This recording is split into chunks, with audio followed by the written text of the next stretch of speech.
ചില കാര്യങ്ങൾ ചില രീതിയിൽ പറയുമ്പോൾ ചിലപ്പോൾ നമുക്ക് അംഗീകരിക്കാതിരിക്കാൻ പറ്റില്ല. കാര്യം നമ്മളെ നാട്ടിലൊരാൾ എന്നെ ഒരുപാട് സ്നേഹിക്കുന്ന അല്ലെങ്കിൽ ഞാൻ ഒരുപാട് ഇഷ്ടപ്പെടുന്ന ലീഗുകാരനായ അദ്ദേഹം ഞാൻ ലീഗിനെ കുറ്റം പറയുന്ന ഏതൊരു വീഡിയോ കണ്ടു എന്നും പറഞ്ഞ് ബന്ധപ്പെട്ടിരുന്നു. ഇനി നീ ലീഗിനെ കുറ്റം പറയരുത്, നിന്നെ എല്ലാവരും ലീഗിൻ്റെ ശത്രുവായി കാണുന്നുണ്ട്, ഒരവസരം കിട്ടിയാൽ എല്ലാവരും കൂടി ചവിട്ടി അരക്കും എന്നാണ് അദ്ദേഹം പറഞ്ഞത്. അതൊക്കെ കേട്ടിട്ടും എന്തോ എനിക്ക് പേടിയാവുന്നില്ല. കാരണം തല്ലാനും കൊല്ലാനും പോകുന്ന ലീഗുകാരെയൊന്നും ഞാൻ ഇതുവരെ കണ്ടിട്ടില്ല. ഉള്ളത് പറയാമല്ലോ, ലീഗുകാർ പൊതുവെ സൗമ്യ സ്വഭാവക്കാരാണ്. സഖാക്കന്മാരാണെങ്കിൽ അവർ വെട്ടുമെന്ന് പറഞ്ഞാൽ വെട്ടും, അവർ ആൺകുട്ടികളാണ്. എന്തായാലും അദ്ദേഹത്തോടുള്ള എൻ്റെ ബഹുമാന സൂചകമായി ലീഗുമായി ബന്ധപ്പെട്ട അവസാന വീഡിയോ ആവട്ടെ ഇത് എന്ന പ്രാർത്ഥനയോടെ പറയാനുള്ളത്, ലീഗും ദീനും ഒന്നാണെന്ന് പറയുന്നവർക്ക് മുമ്പിൽ ലീഗും ദീനും ഒന്നല്ല എന്ന് മാത്രമാണ് നമുക്ക് പറയാനുള്ളത്. മറ്റൊരു വിരോധവും ലീഗുമായി നമുക്കില്ല.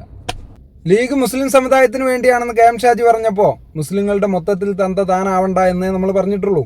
ലീഗിൽ മെമ്പർഷിപ്പ് എടുത്ത് ഞങ്ങളൊന്ന് തിരിഞ്ഞു നടന്ന നേരെ സ്വർഗത്തുക എന്ന് പറഞ്ഞപ്പോൾ ലീഗിൽ മെമ്പർഷിപ്പ് എടുത്ത് നിങ്ങൾ തിരിഞ്ഞു നടന്ന നേരെ നിങ്ങളുടെ മറ്റൊടുത്തുക എന്നേ നമ്മൾ പറഞ്ഞിട്ടുള്ളൂ. ലീഗിന് വോട്ട് ചെയ്യാത്തവർ നാളെ പരലോകത്ത് സമാധാനം പറയേണ്ടി വരും എന്ന് പറഞ്ഞവരോട് ഇസ്ലാമിൽ കള്ളിന്റെ കൂടെയാണ് മ്യൂസിക് എണ്ണിയിട്ടുള്ളത്. മുട്ടിന് ഗാനമേളകൾ സംഘടിപ്പിച്ച് അള്ളാന്റെ റസൂലിന്റെ വാക്കിന് ഒരു വിലയും കൽപ്പിക്കാത്ത ലീഗുകാരെ ഇസ്ലാമിന്റെ പേരിൽ വിജയിപ്പിച്ചാലാണ് നാളെ പരലോകത്ത് സമാധാനം പറയേണ്ടി വരിക എന്ന് മാത്രമേ നമ്മൾ പറഞ്ഞിട്ടുള്ളൂ. സിൻസാറുല്ലാക്ക് ഉദവി അച്യുതാനന്ദനൊക്കെ ഉദു എടുത്തിട്ടുണ്ടോ, ഉദു എടുക്കുന്ന മുസ്ലിം ലീഗിന് വോട്ട് കുത്തിക്കൂടെ എന്ന് ചോദിച്ചപ്പോ മുസ്ലിം ലീഗിന്റെ സാരഥികളായ ബിന്ദു ചേച്ചിയെ പോലെയുള്ളവരെ ഉദു എടുപ്പിച്ചിട്ടാണോ നിങ്ങൾ സ്ഥാനാർത്ഥികളാക്കിയത്? ഉദു എടുക്കാത്ത ബിന്ദു ചേച്ചിക്ക് വോട്ട് കുത്താൻ പറ്റുമോ എന്നേ നമ്മൾ ചോദിച്ചിട്ടുള്ളൂ. ലീഗും ദീനും ഒന്നാണെന്ന് വാദിക്കുന്ന ലീഗിന്റെ ഏത് നേതാക്കന്മാരുമായും കേരളത്തിലെ ഏത് പണ്ഡിതന്മാരുമായും ഒരു ലൈവ് ഡിബേറ്റിന് ഞാൻ തയ്യാറാണ്. ആ വെല്ലുവിളി ഏറ്റെടുക്കാൻ ആണത്തമുള്ളവർ വരൂ എന്ന് പറഞ്ഞതിന് നിങ്ങൾ എനിക്കിട്ട പേരാണ് ലീഗിന്റെ ശത്രുവെങ്കിൽ ഗോപിയേട്ടൻ പറഞ്ഞ പോലെ അത് ഞാൻ ഇങ്ങ് എടുക്കുക. അഹങ്കാരം കൊണ്ട് പറയുന്നതല്ല, ജനിച്ചപ്പോൾ നിങ്ങൾ എന്നെ എടുത്തിട്ടുണ്ട്, മരിക്കുമ്പോഴും നിങ്ങൾ എന്നെ എടുക്കണം. ഇടയ്ക്കിച്ചിരി നടന്നു എന്ന് വെച്ച് നമുക്കൊക്കെ അഹങ്കരിക്കാൻ എന്തിരിക്കുന്നു? നേതാക്കന്മാരും പണ്ഡിതന്മാരും ഇങ്ങനെയൊക്കെ ലീഗിനെയും ദീനിനെയും ഒന്നാക്കാൻ ശ്രമിച്ചിട്ടും ലീഗും ദീനും ഒന്നാണെന്ന് ഞങ്ങൾ എവിടെയും പറയുന്നില്ല എന്നാണ് കൊടി പിടിക്കുന്ന ചില മഹാരഥന്മാരായ അണികൾ പറയുന്നത്. ലീഗും പിന്നെ ദീനും ഒന്നാണെന്ന് ഒരു ലീഗുകാരും കൂടി പറയില്ല.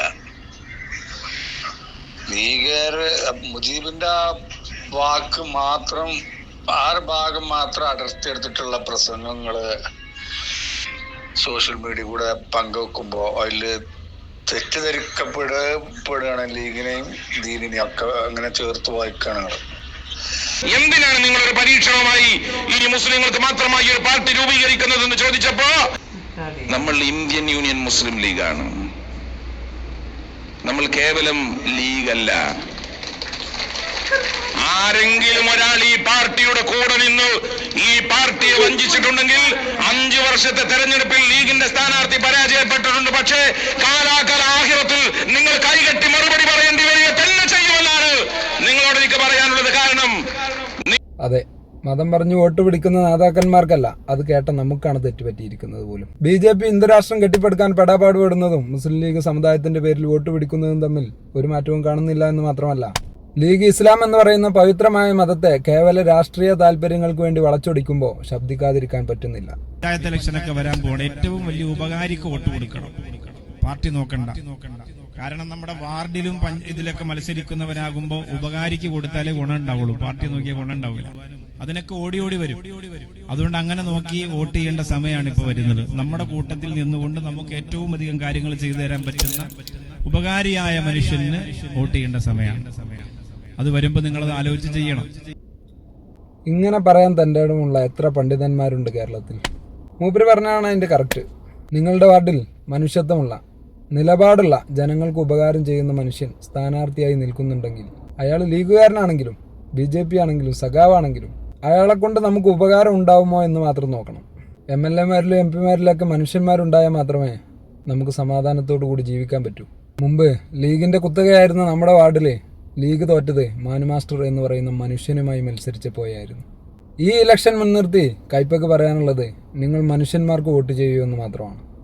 എന്നെ കേൾക്കുന്ന ഓരോരുത്തരും നിങ്ങൾക്കറിയാവുന്ന മനുഷ്യത്വമുള്ള നിങ്ങളുടെ വാർഡിലെ മനുഷ്യൻ്റെ വിജയത്തിനായി പ്രവർത്തിക്കൂ. ഞങ്ങളുടെ നാട്ടിൽ ആരൊക്കെ ഏതൊക്കെ വാർഡിൽ മത്സരിക്കുന്നുവെന്ന് എനിക്ക് വ്യക്തമായി അറിയില്ല. അറിഞ്ഞവരെ കുറിച്ചാണെങ്കിൽ എനിക്ക് നേരിട്ട് ബന്ധവും കുറവാണ്. ഈ അവസരത്തിൽ ഒരാളെ ഞാൻ നിങ്ങൾക്ക് മുമ്പിൽ വെക്കാം. അത് സഖാവ് അയമു ആണ്. ഞാൻ നേരത്തെ പറഞ്ഞ മാൻ മാസ്റ്ററുടെ മറ്റൊരു പതിപ്പ്. മലപ്പുറം നഗരസഭ 4-ാം വാർഡിലുള്ളവരോട് എനിക്ക് പറയാനുള്ളത്, നിങ്ങളുടെ സാരഥി LDF സ്വതന്ത്ര സ്ഥാനാർത്ഥി സഖാവ് അയമൂവിനെ നിങ്ങൾക്ക് ധൈര്യമായി വോട്ട് ചെയ്യാം. എനിക്കെല്ലാ തരത്തിലും അടുത്തറിയാവുന്ന, മനുഷ്യത്വമുള്ള, ആണത്തമുള്ള, 5 വക്ത് നമസ്കരിക്കുന്ന, അക്ഷരാർത്ഥത്തിൽ മുസൽമാൻ എന്ന് വിളിക്കാൻ പറ്റുന്ന, മണ്ണിനെ അറിയുന്ന, മനുഷ്യനെ അറിയുന്ന വ്യക്തിത്വമാണ് സഖാവ് അയമു. അദ്ദേഹം എന്തുകൊണ്ടാണ് സ്വതന്ത്ര സ്ഥാനാർത്ഥിയായി മത്സരിക്കുന്നതെന്ന് എനിക്കറിയില്ല. അദ്ദേഹം കട്ട സഖാവാണ്. അദ്ദേഹത്തിൻ്റെ എതിർ സ്ഥാനാർത്ഥി ആരാണെന്ന് എനിക്കറിയില്ല. അദ്ദേഹം മോശക്കാരനാണെന്നൊരു വാദവും എനിക്കില്ല. പക്ഷേ എനിക്ക് വ്യക്തമായ ഒരു വാദം ഉള്ളത്, സഖാവ് അയമുവിനെ നിങ്ങൾ തോൽപ്പിച്ചാൽ ഒരു മനുഷ്യനെ നിങ്ങൾ തോൽപ്പിച്ചു, അത്രമാത്രം. ഒരു മനുഷ്യനെ നിങ്ങൾ തോൽപ്പിച്ചു എന്നല്ലാതെ നാളെ മത്സരയിൽ കൈകെട്ടി നിന്ന് മറുപടി പറയേണ്ടി വരില്ല. അതുപോലെ തന്നെ സഖാവ് അയമുവിനെ നിങ്ങൾ വിജയിപ്പിച്ചാൽ അത് കാരണം നിങ്ങൾക്ക് പരലോകത്ത് ഒരു വിജയവും കൈവരിക്കാനാവില്ല. രണ്ടായാലും അത് ഭൂമിയിൽ തീരും. എൻ്റെ പ്രിയ സ്നേഹിതൻ സഖാവ് അയമൂവിൻ്റെ സ്വഭാവ ഗുണങ്ങളെക്കുറിച്ചും അദ്ദേഹത്തിൻ്റെ കുടുംബത്തെക്കുറിച്ചൊക്കെ എനിക്ക് ഒരുപാട് പറയാനുണ്ട്. അദ്ദേഹത്തിന് അതൊക്കെ എത്രത്തോളം ഇഷ്ടപ്പെടുമെന്ന് അറിയാത്തതുകൊണ്ടും വീഡിയോയുടെ ദൈർഘ്യം കൂടുതലാകുന്നതുകൊണ്ടും തൽക്കാലം അദ്ദേഹത്തിന് വേണ്ടി സഖാക്കന്മാരുടെ ശക്തമായ വരികൾ കൊണ്ട് വിരാമം കുറിക്കട്ടെ. നൂതനേതിഹാസ മധുര സമര രംഗഭൂമിയിൽ നിന്നുയർന്ന പൂക്കളെ, നൂതനാശയങ്ങളെ, ലാൽ സലാം ലാൽ സലാം ലാൽ സലാം സഖാക്കളെ. ആലനിന്റെ നാട്ടിലായി നവംബർ 7 ഇന്നലെ ഉദിച്ച രക്തതാരമേ, ഉദയരാഗ പുഷ്പമേ, ലാൽ സലാം ലാൽ സലാം ലാൽ സലാം സഖാക്കളെ. 100 പൂക്കളെ, 100 പൂക്കളെ, ലാൽ സലാം ലാൽ സലാം ലാൽ സലാം സഖാക്കളെ.